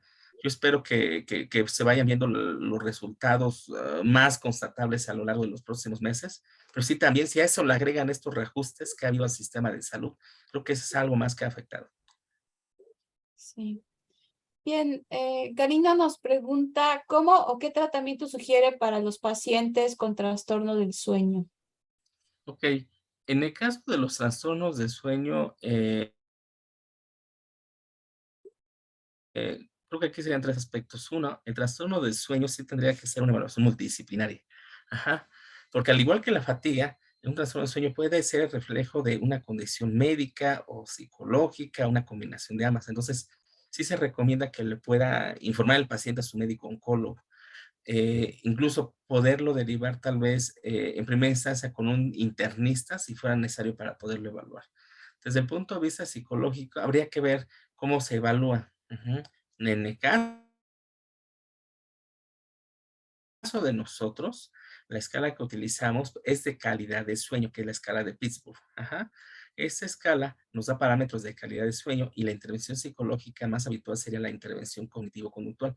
Pero también hay que recordar que desde el punto de vista psiquiátrico, en atención clínica habitual, lo que más dan, por lo menos en oncología, es los psiquiatras para problemas del dormir o del estado de ánimo. Ajá. Entonces, muchas veces esto es algo muy, muy presente en los pacientes y son tratados por medicamentos por medio de psiquiatría, ajá, y en conjunto, en el caso de nosotros sí tendría que ser terapia cognitivo-conductual. Hay otros abordajes, en el caso de nosotros esa es la que mejor trabajamos. Gracias. Bueno, aquí hay dos preguntas. Una es que si hay porcentajes específicos de sobrecarga. Y la siguiente dice si nos podría brindar mayor información sobre el programa de cuidadores de INCAN, pero creo que se relaciona con la siguiente que nos pregunta cuáles estrategias implementan con los cuidadores de INCAN para que no se vean afectados por estrés del cuidador en pacientes oncológicos. Sí, sí, sí, creo que se relacionan todas. La primera es de escuela de acuerdo a la escala de sobrecarga de SARIT, nosotros identificamos un 10% de sobrecarga moderada severa en cuidados primarios. Algunos de ustedes o algunas personas dirán, 10% no es demasiado, es bastante. Ajá. 10% es uno de cada 10 cuidadores aproximadamente presentan una sobrecarga intensa, ajá, muy intensa que se caracteriza por síntomas psicosociales importantes, interferencia en la vida cotidiana y síntomas físicos. Entonces, que uno de cada 10 cuidadores presente una sobrecarga importante, no siendo pacientes, no siendo los pacientes, se requieren programas de atención para ellos. Entonces, eso es lo que nosotros hemos identificado. De moderada a intensa, un 10% sobre el programa de información. Sí, hasta antes de la pandemia ese programa era presencial. Actualmente el programa es virtual y colaboro con la enfermera Rosario Tinoco Caballero, que es también la encargada de ese programa, es virtual. Tienen por ahí mi contacto, si quieren se los puedo enviar. Ajá. Ahorita les puedo poner mi contacto. Y ustedes se tienen que escribir. Ahorita estamos ya en agosto, deben de faltar septiembre, octubre, noviembre, como 3 sesiones de cuidadores primarios y usualmente son tópicos diferentes. Entonces, usualmente son 4 sesiones, ajá, de 2 horas y media. Ajá, se tocan 3 diferentes tópicos en esas 2 horas y media. Por ejemplo, el manejo de estrés por el psicooncólogo, nutrición por la doctora Dana Pérez Camargo, que es la nutrióloga del INCAN, después cuidados paliativos por la doctora Silvia Allende. Entonces, son 3 tópicos a lo largo de 2 horas y media, 3 horas y media, y en realidad, cuando ustedes lo multiplican, estamos hablando de aproximadamente 12 diferentes tópicos en 4 diferentes sesiones. Es una sesión al mes. Usualmente son a partir de las 11 de la mañana, es por Zoom, es gratuito. Eso, vamos a decirlo así, ya no es presencial, ajá, por la pandemia, pero es una, hasta cierto punto, ventaja, porque antes solamente aceptábamos a 30 cuidadores solamente del INCAN, y actualmente el que sea virtual puede ingresar cualquier cuidador de cualquier parte de México. Y en cuanto a las estrategias de implementación con los cuidadores, en el caso de los cuidadores sigue siendo un reto, ajá, seguimos trabajando en ello y se lo comento de esta manera. Em, Hemos trabajado con la doctora Patricia Ortega Andiane de la Facultad de Psicología, que trabaja psicología ambiental hospitalaria, y entonces han hecho investigaciones en conjunto en donde se analiza, por ejemplo, temperatura, ruido, saturación de personas por metro cuadrado, acceso a sanitario, acceso a alimentación, más estrés, más ansiedad y sobrecarga. Y entonces eso nos ha dado un perfil del cuidador de alto riesgo. Ujú. Y entonces el objetivo es poderlos identificar de forma oportuna. Lo que hemos estado haciendo en este caso, ajá, para que no se vean afectados, es que de primer contacto en algunos protocolos está la paciente, se evalúa a la paciente, pero también se evalúa al cuidador, ajá, cuando lo conocemos. Y tratamos de identificar necesidades, sintomatología de moderada a grave para canalizarlos a una intervención. En el caso del servicio de psicología, tenemos algunos webinars, más la participación en este programa de cuidadores, más un protocolo de intervención de terapia cognitivo-conductual para los cuidadores. Eso es en lo que hemos estado trabajando. Respecto al término estrés, es bien interesante. Si presentan estrés, ajá, síntomas de ansiedad, síntomas de depresión y sobrecarga. Ujú. Pero algo que creo que también es importante es dotar al cuidador, como lo comentaba, de estrategias de regulación emocional y también de comunicación, ya que si estas usualmente las tiene desarrolladas, usualmente va a tener menores síntomas psicológicos. Muchas gracias, doctor. Eh, Sandra nos pregunta que si en las estrategias de regulación emocional está contemplado trabajar con el sentimiento de culpabilidad. La parte de la culpabilidad, ¿verdad? Sí. Ok, sentimientos de culpabilidad, como tal, tan específico, no. Ujú. Principalmente trabajamos síntomas de ansiedad, síntomas de estrés, ajá, y síntomas de ansiedad, de estrés y de depresión, ¿ok? Principalmente trabajamos eso. y a partir de eso identificamos si el cuidador primario presenta otras afectaciones. Ajá. Otras afectaciones como cuáles.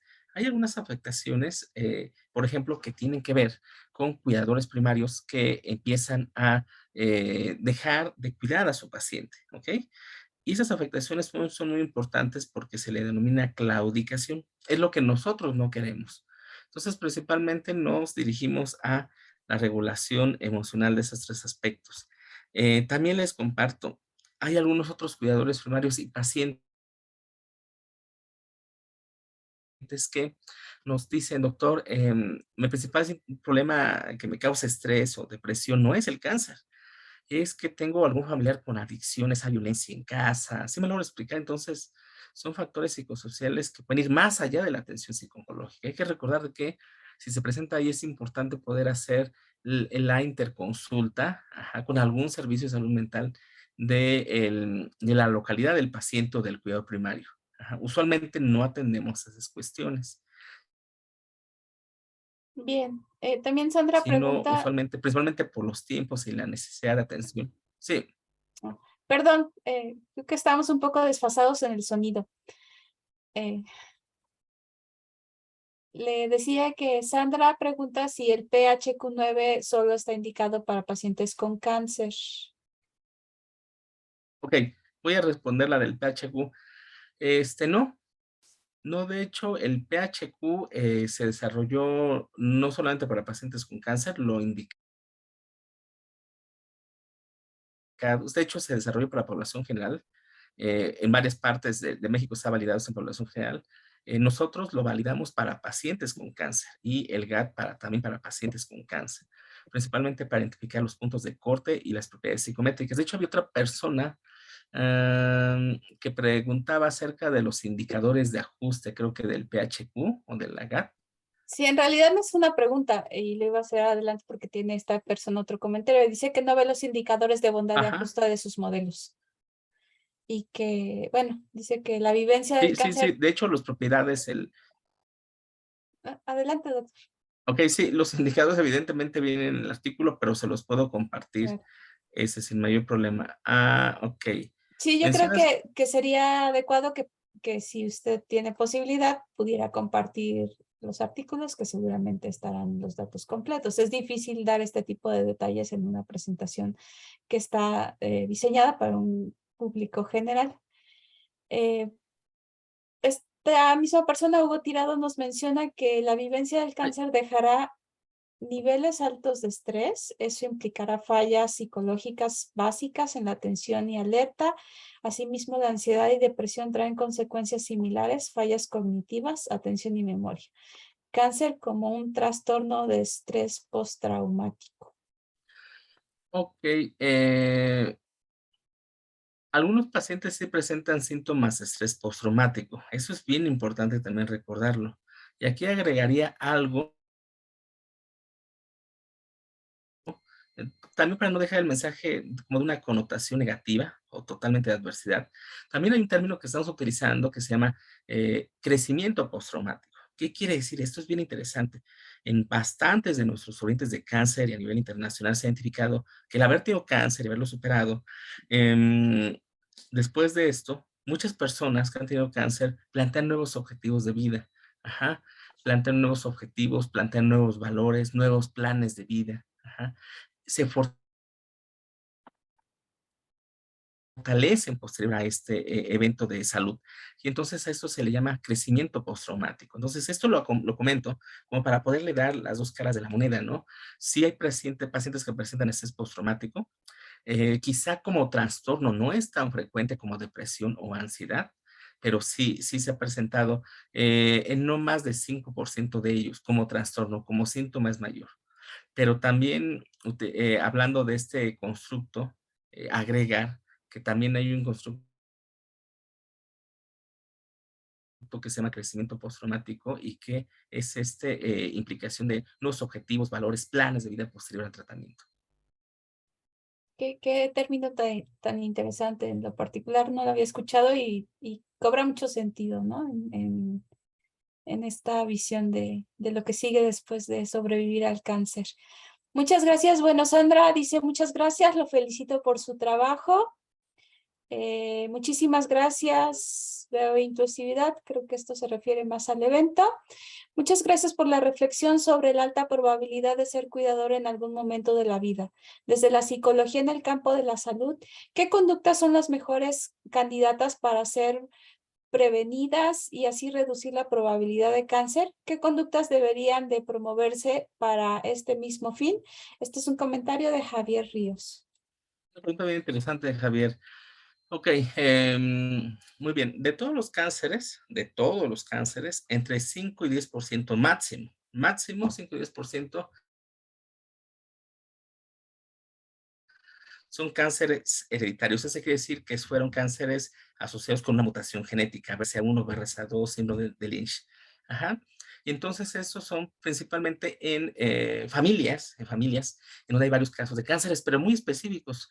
Muchos de nosotros, incluyendo yo, tenemos algún familiar, uno o dos que tuvieron cáncer, pero eso no es el sinónimo de que el cáncer sea hereditario. Principalmente tiene que haber un cáncer familiar en el sentido de que haya varios casos de cáncer, que haya cánceres en una edad no avanzada. Por ejemplo, si tenemos un abuelito que tuvo cáncer a los 70 años y la abuelita a los 69, dices, bueno, de acuerdo a la etapa de vida es algo esperable, pero si tuvimos familiares a los 40, 39 años, o por ejemplo, cánceres en órganos bilaterales, ovarios o mama, o por ejemplo, cánceres poco habituales en un género en específico, por ejemplo, cáncer de mama en hombre, ajá. Entonces son características que nos hace pensar que esa persona tiene que ir a una consejería genética, porque probablemente hay un cáncer hereditario y hay que hacer una entrevista clínica, un familiograma y análisis genéticos para confirmar esto. Realmente se da en el 5 o 10%. Resto, bueno, suena un poco redundante, pero es una combinación de factores de riesgo, principalmente de estilos de vida. Y aquí de repente se nos olvida la obesidad. La obesidad es un factor de riesgo no solamente para problemas de corazón, diabetes. La obesidad es un problema, es un factor de riesgo importante para cáncer, muchos tipos de cáncer, próstata, colorectal, por ejemplo, gástrico. La obesidad es muy importante. Tendríamos, como ya sabemos, que cuidar mucho la alimentación. Pero también quiero agregar una cosa, Javier. Hay un grupo de personas, em, más o menos un 30%, 25 a 30%, saber que van a tener cáncer y que nunca fueron obesos y que nunca fumaron, ajá, y que no tienen familias con cáncer, que no tomaban habitualmente alcohol, ajá. Entonces, sí, también hay un grupo de pacientes que van a desarrollar cáncer esporádico y que no tuvieron claros factores de riesgo heredofamiliares o de estilos de vida. Ujú. Entonces, aquí agregaría un aspecto adicional, no solamente conductas, ¿no? Para disminuir la probabilidad de que me dé cáncer, sino ahora, otra parte, conductas de tamizaje. Ajá. Entonces ya soy varón, tengo unos 40, 41, 42 años, pues hacerme la prueba de cáncer de próstata. Ajá, ¿ok? En el mismo caso, cáncer colorectal, por supuesto, mujeres, cáncer de mama, por supuesto, muy conocido el tamizaje cervicuterino, pero también ha aumentado cáncer de ovario. Entonces, no solamente hacer conductas, ajá, que pueden ser candidatas a prevenir el cáncer o la prueba de cáncer, sino también conductas de tamizaje, que creo que es lo que haría el match. Ajá, conductas de prevención y conductas de tamizaje, y las de tamizaje nos ayudarían, así hay alguna lesión, identificarla de forma tan temprana que haya una gran oportunidad, una gran chance de eliminarla. Por ejemplo, en el INCAN está el programa FIT, el programa el OPUS, que es de cáncer de próstata, ambos gratuitos. Si me escriben yo o al organizador yo les puedo mandar los banners, ahí vienen los postercitos, vayan al INCAN, háganse la prueba FIT, cáncer de próstata, y también está el tamizaje para cáncer de pulmón. Este último es específico para personas que hayan fumado, evidentemente, pero los tres son gratuitos. Entonces, yo agregaría, serían conductas para minorar probabilidad y conductas de tamizaje. Muchísimas gracias, doctor. Yo creo que esto es súper importante para prevenir, cuidar nuestra salud. Bien, muchos participantes agradecen sus respuestas.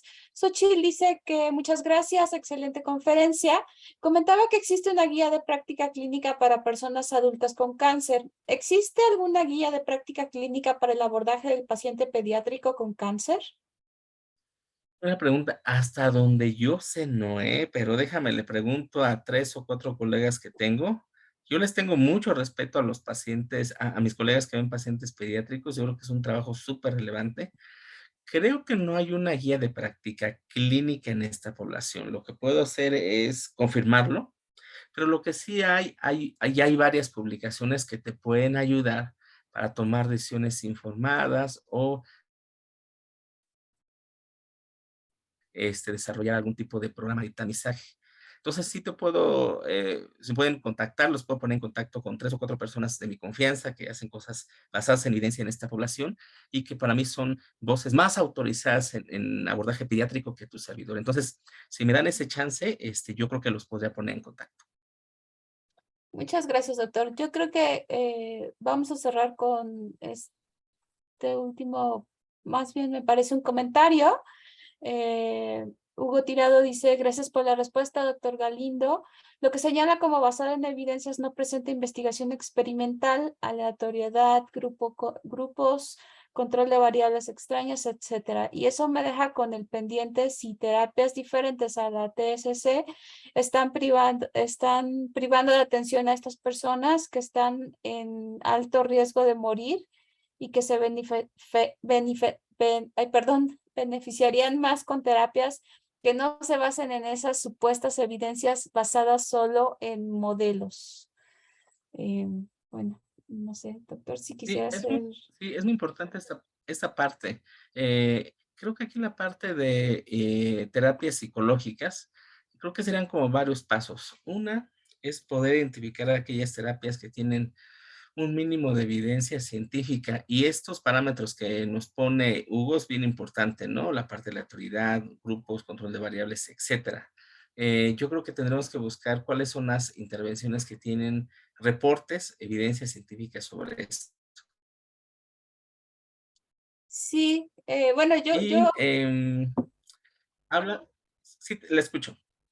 no, no, más bien un poco para cerrar, yo invitaría a los asistentes interesados pues en que busquen la producción académica vasta del doctor, muy interesante, donde van a encontrar detalles, seguramente todos los detalles técnicos, todos los referentes teóricos, metodológicos que es muy importante considerar. Al doctor le agradecemos mucho, lo invitamos a dar una presentación para un público general, entonces entendemos perfectamente que estos detalles técnicos a veces son pues muy complicados de abordar para un público tan abierto como el que tenemos.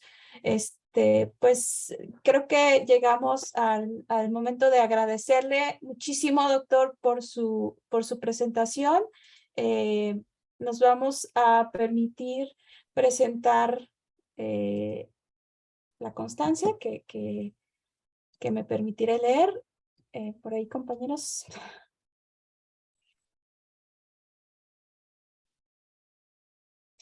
Bien, la Universidad Nacional Autónoma de México, Escuela Nacional de Estudios Superiores, Unidad Juriquilla, Centro de Educación Continua y el Instituto de Investigaciones en Educación de la Universidad Veracruzana otorgan la presente constancia al doctor Óscar Galindo Vázquez por haber participado en el seminario conjunto de cuerpos académicos y grupos de investigación con la conferencia Psico-oncología como un factor clave en la atención multidisciplinaria en el paciente y su cuidador primario, el día 10 de agosto de 2022, por mi raza hablará el espíritu, Querétaro, Querétaro, 10 de agosto del 2022. Firman el secretario general de la ENES Unidad Juriquilla y la directora del Instituto de Investigaciones en Educación de la Universidad Veracruzana. Pues muchísimas gracias. Antes de finalizar, agradecemos a todos su asistencia. Les recordamos mantenerse al pendiente de nuestras redes sociales para los siguientes eventos. Para la próxima sesión nos vemos el próximo 24 de agosto a las 17 horas. La doctora Diana Violeta Solares Pineda nos hablará de la exploración de conocimientos matemáticos de mujeres trabajadoras con baja o nula escolaridad. Esperamos verlos por ahí.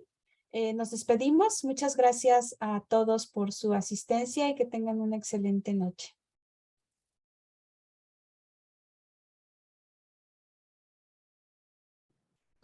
Gracias, muy amables. Muchas gracias por la invitación. Muchas gracias, doctor. Buenas noches.